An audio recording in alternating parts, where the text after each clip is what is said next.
O documentário mais votado foi o documentário sobre o Demolidor. O nome é certo, The Man, com E, né? Não é Man de um homem só, né? The Man Without Fear, seria Os Homens Sem Medo, criando o Demolidor. Ele é um documentário de 2003 que veio no DVD extra de qual filme? O filme do Demolidor, do Ben Affleck. E eu sempre afirmei que esse documentário é tão bom que é a única coisa que valia a pena naquela bosta daquele filme. Desculpe quem gosta, mas não dá. E esse documentário ele é muito bom porque ele pega vários autores que trabalharam com o Demolidor. Casualmente, e eu não vou deixar passar isso, um dos autores que fez um trabalho muito legal com o Demolidor, que tá aqui, ó, Tim Sale. Esse documentário, como vocês bem viram, ele é de 2003. E o projeto em questão aqui, que é o Demolidor Amarelo, ele é antecessor a isso. Injustamente, ele não é citado. Tim Sale não é citado nesse documentário. Talvez, eu suspeito que é porque nessa época eles estavam trabalhando com a DC Comics no célebre O Longo Dia das Bruxas. Então eu suspeito bastante que podaram por causa que eles estavam na concorrente. Então, para não gerar, no caso, uma repercussão, eles devem ter feito isso. Saiba que estamos curtindo esse documentário, mas também vamos corrigir essa injustiça. Nós vamos lembrar de Tim Sale aqui no Demolidor Amarelo, porque sim, ele foi um dos artistas que ajudou a também criar essa imagem do Demolidor, mesmo que tenha sido nessa minissérie. Mas ela é muito marcante porque ela se conecta com o trabalho do Kevin Smith, que foi a fase em que a Karen Page morre. Então, existe meio que uma ponte entre essa história e a saga do Demônio da Guarda. Essa tapetinha eu tenho lá no estúdio. Esse é o tamanho desse microfone, né?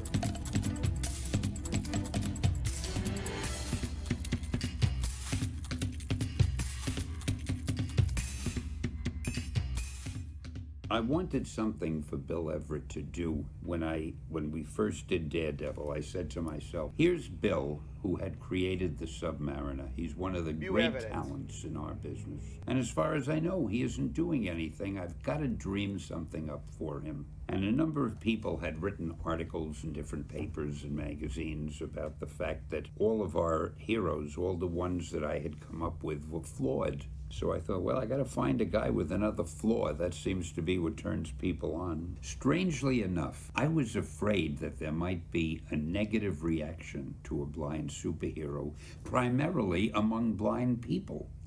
I felt they would feel, what's this guy trying to do? We can't do things like that. Is this some sort of a Concordo. parody? Desculpe, pequena observação aqui. O Ricardo falou assim, Daniel, caso Sale, Tim Sale, não esteja participando do documentário, é uma pena. Não tá. E é justamente o... Cara, tu vê como são as coisas, né? Nós botamos esse documentário na roda, né? Na votação lá no nosso grupo. Na semana que a gente ia, né? Passar o documentário, o Tim Sale morre, cara. To do. We can't do things like that. Is this some sort of a parody? And I was nervous about it. And then I was amazed to find we got more fan mail in the beginning from Charity for the Blind. They said that the people that we're involved with are so grateful that there is a blind superhero, and they love that idea. And oh man, what a relief that was for me. It felt good to get that kind of mail. Vocês viram, né? Bill Everett, criador do Príncipe Submarino, já trabalhava na Time há muito tempo atrás.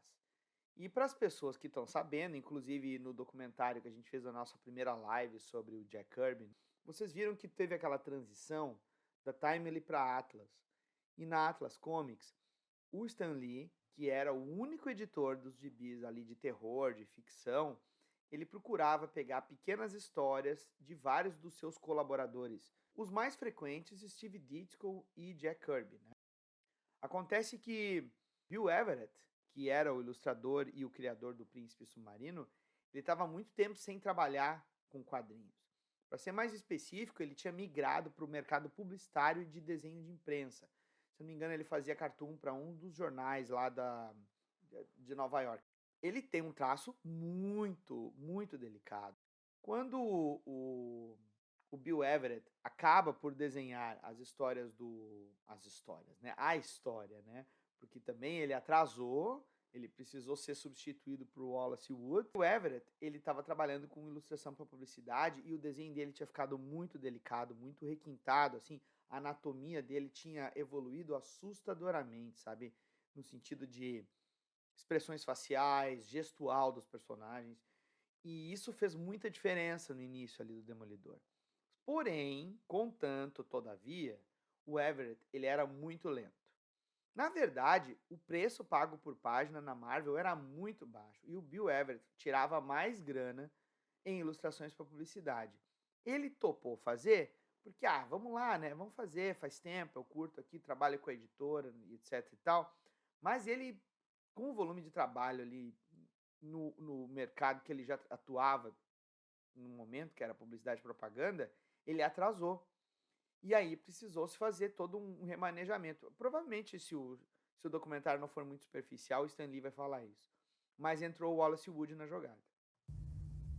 It's a funny thing about Daredevil's costume. It started out being yellow, and I really am no authority on what color costumes should be. I used to leave that really to the people who did the coloring in our office. And a lot of people said, we don't like the yellow costume. So being a man who makes very profound decisions, I said, okay, how about red? Now that... Vocês vejam, né? Porque o pessoal que é bazingueiro aí, que viu a série da Netflix, não faz nem ideia de que o uniforme do Demolidor era amarelo. Mas de tanto conteúdo que tem na internet, né, de gente assim, vocês sabiam 10 curiosidades sobre... Uma delas é que o uniforme era amarelo. Agora, existem várias piadas sobre isso, né? Ele é cego, ele não sabia a cor que era. Teve retcon dizendo que o amarelo era a cor do roupão que o pai dele, que era boxeador, usava, né? Ele acabou mudando para vermelho, mas é aquela coisa, né, cara? No momento que tu tem um personagem que é como se fosse uma versão estilizada do diabo, não deixar ele com aquela visão meio relacionada, né, com a figura do Cramunhão, né, pelo menos na questão da cor, assim, eu acho que seria até meio errôneo, né, e se a gente for olhar um pouco em retrospecto, acaba as coisas convergindo por causa da moral religiosa do personagem de Matthew Murdock, dele ser descendente de irlandeses, de ser um católico, aquele tipo de coisa. Lembra que eu comentei a respeito, né, da arte? Essa edição em questão do uniforme vermelho já é edições à frente. Então aí tu já tem bastante intervenção. Não é só o Wallace Wood na jogada. Tu tem o Kirby fazendo layouts. O Kirby fazia muito layout. Então vocês devem notar que tem uma mudança aí no traço, né? Sutil, mas tem. Now that, I hate to disillusion people, but that is the amount of intensive study and thought and research and focus group meetings that we had in determining a color of a costume. Uma coisinha aqui, ó, não sei se vocês viram. Tá vendo aquele cartazinho lá do lado do semáforo ali? Do sinal de trânsito. E aí tem o MMMS, né? E o coisa dizendo Wants You, né? É o Marvel Mighty, não sei o que, Society, que era o fã-clube dos fãs da Marvel, que tinha os easter eggzinhos já nos anos 60, vejam só. Research and focus group meetings that we had in determining a... Woodley. Por quê? Porque essa página é do Wallace Wood. Color of a costume. People have said to me, did you ever imagine that Daredevil would last for 40 years? In all honesty, I never thought about it with any of our characters because it's hard to describe, but in the days that we were doing all these superheroes, when we started them, all that we were concerned about was that the books would sell. So we were so involved and occupied with making every issue as good or better than the last, that the thought of what will these be like in 40 years, it never occurred to me, and I doubt that any of the guys was thinking of it at that time. Fala uma coisa com certeza, tá? Se alguém que trabalha no meio desenvolve uma coisa e fica pensando como a obra dele vai ser vista daqui a 40 anos, ou é muito convencido ou tá mentindo. Porque, cara, a gente corre ali no tempo para entregar a coisa com qualidade, se possível, no tempo, e o melhor trabalho é o próximo. Você não tá pensando em, nossa, isso que eu estou fazendo vai servir de referência para alguém, vai influenciar. Não, você não tá. Se alguém tá pensando isso, o Stan Lee tá completamente certo. Se alguém tá pensando nisso, é porque, não sei, cada um com as suas prioridades, né? What I always tried to do with Marvel was make it seem like a club, like an inner group that we knew about and the outside world wasn't even aware of. If you read Marvel, you were on the inside. You were hip. And it was sort of an exclusive thing, limited just to Marvel readers. And I tried to talk to the readers as if they were friends, not readers, so that not only, hopefully, did they enjoy the stories, but they enjoyed being part of the Marvel mystique, you might say. Não há dúvida, o Stan Lee, quando ele instituiu todo esse tipo de approach com os leitores dele, acabou trazendo muito desse engajamento que a gente fala nos dias de hoje com a internet. Ele trouxe muito desse engajamento para dentro das revistas, né? Então os personagens às vezes eles eram adotados pelos seus leitores porque eles sabiam que essa paixão pelos personagens tinha retorno dentro do bullpen. E o modo como as pessoas lá de fora também viam o bullpen, né? O bullpen, para quem não sabe, tá, é o termo que eles davam sobre para a redação da Marvel, que era uma coisa minúscula, mas à medida em que a editora foi crescendo em vendas, começou a tomar mais espaço no andar ali da editora na Marvel. E muitos dos artistas trabalhavam lá. Isso aqui é uma realidade que a gente tinha as editoras atuando em Nova York. Muitos dos autores que até moravam em outros estados, eles iam para a Costa Leste morar lá. I wanted people to be aware of Marvel, and I wanted people to know about the mysticism and the magic and the marvelness of Marvel. They say if you build a better mousetrap, the world will be the path to your door, but the world will only do that if it knows the mousetrap exists. E sim, Ricardo, eles trabalhavam como camelos, mas é o que eu tô falando. Era um mercado que estava se construindo muito. Se formos fazer paralelos com as editoras, a gente pode até achar diferenciais, mas a indústria mesmo, ainda mais na Era de Ouro, realmente se trabalhava muito. And I didn't want us to be doing these books in a vacuum because, you know, comic books had no advertising budget, no promotion. There were no ads on television, on the radio, in newspapers. You just printed your comic book and it was out there. And I was sort of like Joan of Arc. I was on a crusade, a mission to let the world know about the marvelous world of Marvel. So in that sense, I guess I was a little bit of a huckster. To me, placing the dialogue balloons was very important because it's part of the artwork. A lot of people don't realize that. They just shove the dialogue wherever they have room. Não faz parte da arte, não. Só se tu pensar no processo de que naquela época tu escrevia o balão lá. Então, Stan, a gente sabe, você tem um papel importante por coordenar os talentos artísticos, segurar umas ondas muito pesadas ali de alguns que estavam tentando pirar e aí não era o que o povo estava querendo ver. Mas a gente sabe que tu entregava os roteiros básicos, o que acontecia na história era desenvolvido pelos artistas. E, obviamente, às vezes o roteiro era muito redundante, tu tinha o sujeito descrevendo o que estava fazendo. Então, a gente sabe aqui que ele também está enchendo bastante a bola, né, da função dele. Não tirando mérito nenhum, né? O Stan Lee é o fucking Stan Lee. Part of the artwork. A lot of people don't realize that. They just shove the dialogue wherever they have room. But here's a panel with an illustration. And you have space that's empty and space that's filled with line work. When you put a dialogue balloon in with a pointer or a sound effect or a caption along the top or the side or the bottom, you're contributing to the artwork. That, in essence, becomes part of the illustration. Concordo. Se for pensar em composição, sem dúvida. Os bons ilustradores, os bons narradores já compunham o quadrinho pensando nessas áreas de peso.